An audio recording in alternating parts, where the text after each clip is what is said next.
Good morning welcome back to my channel and welcome to new blog. আশা করি তোমরা সবাই খুব ভালো আছো, সুস্থ আছো, স্বাভাবিক আছো। আমরাও খুব ভালো আছি। আর এখন বেজে গেছে 11টার সময় তোমাদের সাথে নিয়ে আমি আমার ব্লগটা শুরু করছি। তো আজকে সকাল সকাল একদম স্নান টান সেরে শ্যাম্পু করেছি, শ্যাম্পু ট্যাম্পু করে নিয়ে নতুন একটা ড্রেস পরে নিয়েছি। এটাই পয়লা বৈশাখের জন্য এমনি বাড়িতে পরার একটা কুর্তি তো আছে, তার সাথে এগুলো হচ্ছে বাড়িতে পরার এমনি টপগুলো কিনেছিলাম। আর নতুন প্যান্ট বাড়িতে ছিলই অলরেডি, তো সেই কারণে আর প্যান্টগুলো কিনে নিই। আর এই টপগুলো ভীষণ ভালো হয়েছে, বেশ একটু বড় সাইজেই কিনেছি যাতে একটু ফ্রিভাবে থাকা যায়। ভীষণ টাইট হলে না গরমে আর ভালো লাগে না। তো যাই হোক, কেমন হয়েছে জানিও। সিম্পলের ওপরেই টপগুলো নিয়েছি। আর এখানে গাছগুলো দেখো পিছনে কি সুন্দর বড় হয়েছে না, আর খুব ভালো লাগছে। শীতকালটা কেমন একটা ঝিমিয়ে থাকে কেমন একটা, কিন্তু এই গরমকাল আর বর্ষাকালটা যেন বেশ ফুলে ওঠে। আর ব্যাকগ্রাউন্ডটা বেশি ভালো লাগছে। তো যাই হোক, আজকে পয়লা বৈশাখে সেরকম কোনো প্ল্যান নেই, কারণ ওকে আজকে কাজে বেরোতে হচ্ছে।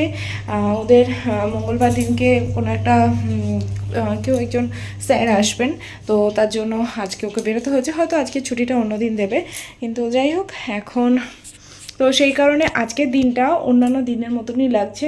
কোনো মানে রবিবার তো মনেই হচ্ছে না, তারপর পয়লা বৈশাখ বলে আরোই মনে হচ্ছে না। কারণ আজকে দেখি কোথাও ও কখন আসবে এখন তার ঠিক নেই। যদি তাড়াতাড়ি আসে তো বিকেলবেলা সামনেই কোথাও একটা যাব। আর পিসির ছেলেদের জন্য দুটো জামা কেনা হয়েছে। আমি কালকে মামার বাড়িতে গিয়ে আমার পুচকুকে জামা দিয়েছি, আর লাড্ডু জামা তো আগেই দেওয়া হয়ে গেছিলো। আমার পুচকুটা আর আমার ভাই আছে, মানে দুই ভাইকে আর কি দুটো জামা দিয়ে এসেছি। তো যাই হোক, আমি আমার এগুলো কিনেছি কালকে। ওর কতগুলো নয়, ওর দুটো কেনা হয়েছে। আগের দিন দুটো ছিল আর আরও দুটো কেনা হয়েছে। তো আমি বললাম ওই পাঞ্জাবি কলারের যে শর্ট পাঞ্জাবি টাইপের হয় ওগুলো আমার ভীষণ ভালো লাগে, আর ওকেও পরলে ভালো লাগে। তো সেই কারণে আমি দুটো কিনে দিয়েছি অ্যানিভার্সারিতে, আমার তরফ থেকে গিফট। আমার পয়লা বৈশাখও বলতে পারো, অ্যানিভার্সারিও বলতে পারো। আর মা আমাদের টাকা দিয়েছিল। তো অনেক কিছুই সব একসাথে মিলিয়ে অনেক কিছুই কেনা হয়েছে, তোমাদের সাথে সেগুলো পরে শেয়ার করছি। 2 মিনিট ধরে অনেক বকবক করে নিয়েছি। এখন আমি পুজো করতে বসবো। মা নিয়ে চলে এসেছে সন্দেশ ঠাকুরের জন্য। তো চলো চটপট আগে পুজোটা সেরে নিই। নববর্ষের সকাল সকাল আমার এই যে পুজো হয়ে গেছে একদম। 1431 সকালটা বেশ ভালোই গেল। নতুন জামা দেখি, দাঁড়িয়ে পড়ো, একটু দাঁড়িয়ে দেখাও সবাইকে, একটু দাঁড়াও। হ্যাঁ বাহ, এটা তোমার নতুন জামা, খুব সুন্দর লাগছে। কিন্তু আমি তো জামাটা উল্টো পরিয়েছি, দেখি দাঁড়া। আমার জামাটা ভুলভাল পরিয়েছিল, ভুল পরিয়েছে, এখন ঠিক পরিয়েছে। আরে বাবা কি পোজ, ভালো করে পোজ দিতে হবে, ভালো করে। চলো আমরা একটু ফটো তুলবো চলো। এই যে কাম্মাও নতুন জামা পরেছে, লাড্ডুও নতুন জামা পরেছে। চলো উঠে দাঁড়াও দেখি। কাম্মা, লাড্ডু, আমি আর লাড্ডু কি করবো? আমরা দুজনে এখন ডান্স করবো। ডান্স কি দেখছিস লাড্ডু? আমরা ডান্স করব, আমরা এখন টিভি চালিয়ে নাচবো।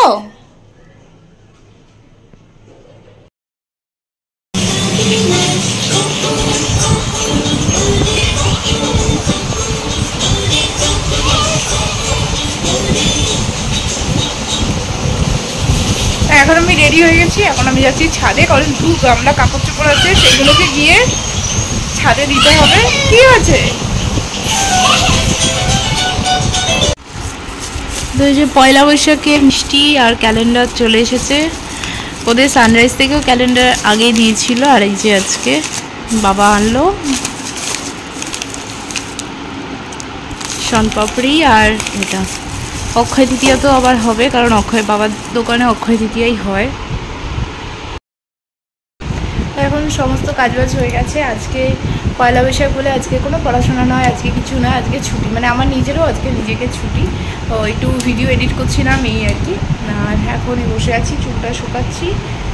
তো লাড্ডুও চলে গেছে, ওর সাথে আজকে অনেকটা বেশি সময় কাটালাম, কারণ আজকে যেহেতু রবিবার আমিও কিছু করছি না। তো সেই কারণে আজকে প্রায় পুরো সকালটাই ও ছিল। এখন ও ঘরে চলে গেছে, এখন খাওয়া দাওয়া করবে, ঘুমাবে, কারণ অনেকক্ষণ চান করেছে, এমনি ঘুম পেয়ে গেছিলো। মাত্র 1.5 ঘন্টার মধ্যে সব শুকিয়ে গেছে। যদিও এর মধ্যে আর্ধেক মেশিনের ছিল, অর্ধেকের বেশিই বলতে পারো, কারণ এখানে অনেকগুলো চাদর আছে। 1, 2, 3, 4, 5, 6, 7 রকম চাদর আছে। সেই 7টা চাদরই তার মধ্যে একটা আমি হাতে গেছেছি, 6টাই মেশিনের। আর ছোটো ছোটো জামা কাপড়গুলো আমি হাতে ধুয়ে নিয়েছিলাম, বাকিগুলো ছিল। তো এই যে আমাদের নতুন চাদর পাতবো। এইটা সকাল থেকে আমার চাদরই পাতা হয়নি।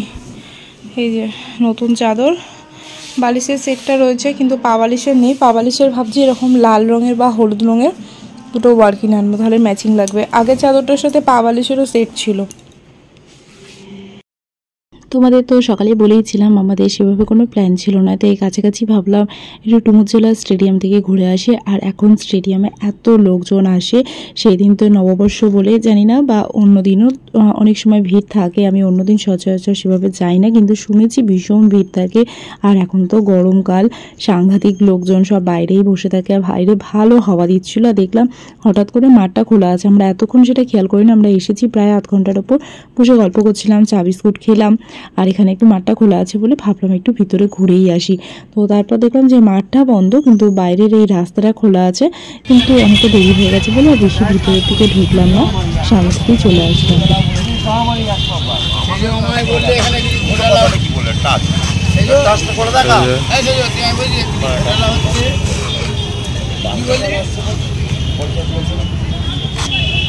ম্যাডামের আউটফিট,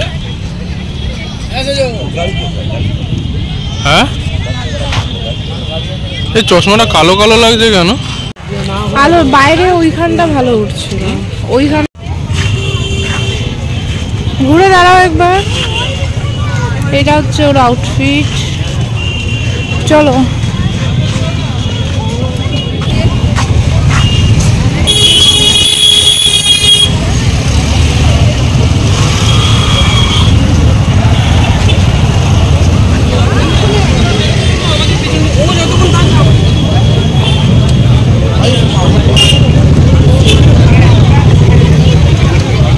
হ্যাঁ, সে তো অবশ্যই। কি বলো? হ্যাঁ, মেলায় যাচ্ছ? মেলায় যাবো 9:30 পরে। ও, আমি ওই রঞ্জন কাকুর দোকানে একবার যাব। আর এখন আমরা এসেছি পিসির বাড়ি, এখন 9টা বাজে। অনেকটাই দেরি হয়ে গেল, কারণ রাস্তায় ভীষণ জ্যাম। আমাদের পুরো হাঁসকালি বলতে বকুলতলা পর্যন্ত একটা বড় মেলা বসে। মেলা এখনও যদিও যায়নি, বছর আর মেলায় ঢুকবো না। ওই একটা কাপড় মানে সোনার দোকানে যাব, সেখানে মিষ্টি সব দেবে, ওগুলো নেব। আর তারপরে মেলা থেকে একটা পাখা কিনবো, কারেন্ট চলে গেলে না পাখার খুব অসুবিধা, হাত পাখা কিনবো, কিনে বাড়ি চলে যাবো। আর এখন পিসি বাড়িতে এসেছি, নববর্ষ বলে কথা, কিচ্ছু না খাইয়ে ছাড়বে না, কিছু একটা অন্তত খেতেই হবে, তাই বসে আছি। ওই ওর সাথে লালটা ম্যাচ করেছে, এই হয়েছে তো, এই দুজনের তো একই রকম কালার হয়ে গেছে, দেখো সত্যি তো। শুধু একটু তোমার ভুঁড়িটা কমাতে হবে। তো আমরা কাকুর দোকানে চলেই এসেছি, আর কাকুর দোকানটা হচ্ছে দোতলায়, তো সেই কারণে তোমাদেরকে আরও ভালো করে দেখাতে পারছি। দেখেছো কি পরিমাণ না ভিড়টা হয়েছে, ওপর থেকেই দেখাচ্ছি। এখন 9:30 বেজে গেছে, পিসির বাড়িতে খেয়ে দিয়ে গল্প করে উঠতে উঠতেই অনেকটা দেরি হয়ে গেল। কিন্তু আমরা ভাবলাম 9:30, আমি ভাবছি মেলা মনে আর কিছু থাকবেই না, কিন্তু তারপর দেখি এখনও এত ভিড়। সবাই যদিও বলছিল যে রাত এখানে 11টা 11:30 পর্যন্ত ভিড় থাকে নাকি, আমার তো বিশ্বাসই হচ্ছিল না, কারণ এতটা রাতে কখনোই মেলায় আসিনি। আসলেও 7-8টায় এসেছি, তখন তো শুধু মাথায় দেখা যায়, আর কিছু দেখা যায় না। আর এটা হচ্ছে আমাদের আন্দুল রোড, আন্দুল রোডে পুরো সমস্ত রাস্তা একেবারে সমস্ত গাড়ি বন্ধ করে দেয়, শুধু ওই 4 চাকা আর বাইকগুলোই যা যাচ্ছিল। আর এই যে কাকুর দোকানে চলে গেছি, কাকুর দোকানটা খুব সুন্দর করে ফুল দিয়ে সাজিয়েছিল। আর এখন ওয়েট করছি, কারণ আজকে বুঝতেই পারছো পয়লা বৈশাখের দিনে দোকানে তো একটু ভিড় হয়। আর এখানে কাকিমাও রয়েছে, ভাইও রয়েছে। আর এখানে দেখো নিচ থেকে তোমাদেরকে আরেকবার দেখাচ্ছি, আমার তো মনে হচ্ছিল কখন আমি মেলায় যাব। তো তারপরে দোকানে পৌঁছাতেই একটা করে কোল্ড ড্রিঙ্কস দিল, তো কোল্ড ড্রিঙ্কসটা নিলাম। আর নেওয়ার পরে এখানে একটু ভিড় ছিল বলে একটু দাঁড়িয়েছিলাম, তারপর কাকিমার সাথে একটু গল্প করে বেশ অনেকক্ষণ ধরেই গল্প করলাম, অনেক গল্প হলো। কারণ সেভাবে আমি যেহেতু বাড়িতে ঘরের মধ্যেই থাকি, সেভাবে বেরোনোও হয় না, আর কাকিমাও ঘরে থাকে, আর বাড়িতে অত যাওয়াও হয় না, সে কারণে দেখা হলো রাস্তায়, যতটুকু যা কথা হয়। তো দোকানে দাঁড়িয়ে অনেকক্ষণ কথা বলছি। এই যে কাকিমা আমাকে দিতে আসছে কোল্ড ড্রিঙ্কস, আর এখানে ভাইও রয়েছে, ভাই পিছন দিকে রয়েছে। যাই হোক, তারপরে মেলায় চলে এসেছে। মেলায় এসে দেখি কুকু পিসিরাও মেলায় এসেছে, কুকু পিসি, 2 ভাই, পিসিমশাই সবাই এসে গেছে। তো আমরা পুরো অবাক হয়ে গেলাম যে সেই টাইমিংটা একই হয়ে গেল। যদিও তখন বললাম যে কুকু পিসি রেডি হচ্ছিল, ওরা একটু রাত করেই আসতো, কারণ রাত করেই মেলাটা একটু ফাঁকা হয়। তাও তো দেখো ফাঁকা কি বলবো, অবশ্য গাড়িগুলো যাচ্ছে বলে আরও মনে হচ্ছে একটু বেশি জ্যাম, কিন্তু এমনিতে ঠিকই ছিল। তো এই যে পিসি আর পিসিরা একটু রাত করেই বেরোয়, কারণ সন্ধ্যেবেলা তো সাংঘাতিক ভিড় হয়, ওই সময় ভিড়ে ঠেলাঠেলি করে না কিছু দেখা যায় না কিছু কেনা যায়। আর প্রচুর পুলিশও ছিল, সমস্ত কিছু ব্যবস্থাও প্রচুর ছিল এখানে। তো যাই হোক, এই যে পিসেমশাই যাচ্ছে, আর পিসেমশাই কিছুতেই ঘুরে দেখবেন না, তো তারপরে পিসি জোর করে ঘুরে দেখিয়েছে। আর পিসেমশাই মনে হয় আমার ব্লগে এই প্রথমবার তোমাদের সাথে শেয়ার করছি। আর এই যে এখন সবাই মিলে এখন দেখতে দেখতে যাচ্ছি। এই যে এখানে অনেক কিছু জিনিস আছে এবং ওরা অনেক কিছু প্ল্যান করে এসেছিলো, অনেক কিছু কিনবে, কিন্তু আমাদের কোনো কিছু সেভাবে প্ল্যান ছিল না, শুধু একটা হাত পাখা কেনারই ইচ্ছা ছিল। তো সেই কারণে ওরা এদিক ওদিক দেখতে দেখতে যাচ্ছিলো। আর আমি যেহেতু অনেকক্ষণ বেরিয়েছিলাম তাই আমার ভালোও লাগছিল না। আর একটা হাত পাখার উদ্দেশ্য ছিল একমাত্র হাত পাখাটাই কেনা, হাত পাখাটা কাছাকাছি বসেনি, না হলে এতটা দূর আমি হাঁটতামও না। তো সেই কারণে আমরা এগিয়ে গেছিলাম, ওরা আস্তে আস্তে অনেক কিছু জিনিস কিনবে বলে এসেছে, দেখতে দেখতে আসছিল। আর এখানে দেখলাম ছোট্ট ছোট্ট সফট টয়েসগুলো রয়েছে, 20 টাকা করে বিক্রি করছে। তো ভাবলাম একটা ঘর সাজানোর জন্য রাখাও যাবে, প্লাস একটা লাড্ডুর জন্যও হবে। মানে ওর ঘরে তো প্রচুর খেলনা রয়েছে, তো আমাদের ঘরেও ওর জন্য টুকটাক কিছু খেলনা কিনে রাখি, যেমন বল, কিছু গাড়ি, তারপর এরকম সফট টয়েসগুলো ও আসে খেলে আবার রেখে দিই, ঘরে সাজিয়েও রাখি, আবার ও আসলে খেলেও। আর এরকমভাবেই আর কি হয়ে যায়। তো যাই হোক, গাড়ি ওর জন্য একদম কিনে নিই, এখন আমি ঠিকই করে নিয়েছি ও একটু বড় 3-4 বছর না হলে ওকে আমি কোনো গাড়ি গিফট করবো না। গাড়িগুলো আসে ও তার একদিনের মধ্যেই মোটামুটি ওটার পোস্টমর্টম রিপোর্ট একদম বার করে দেয়। তো সেই কারণে আর গাড়ি দিনই, তার চাকা থাকে না, তার জানলা থাকে না, এরকম করে। ও যেটা নিয়ে খেলতে ভালোবাসে, সফট টয়েসগুলোকেও ভীষণ ভালোবাসে, ফ্রেন্ড বলে। তো যাই হোক, এখানে এখন এই যে আমি হাত পাখা পেয়ে গেছি, আর বেশি দূর যাইনি, সামনাসামনি যেটা পেয়েছি সেটাই নিয়ে নিয়েছি। আজকের মতন ব্লগ আমি এখানেই শেষ করলাম। আমার ব্লগ তোমাদের কেমন লাগলো তোমরা কিন্তু অবশ্যই কমেন্ট করে জানিও, তার সাথে চ্যানেলটা সাবস্ক্রাইব করে দিও। আজকের মতন এখানেই, টাটা।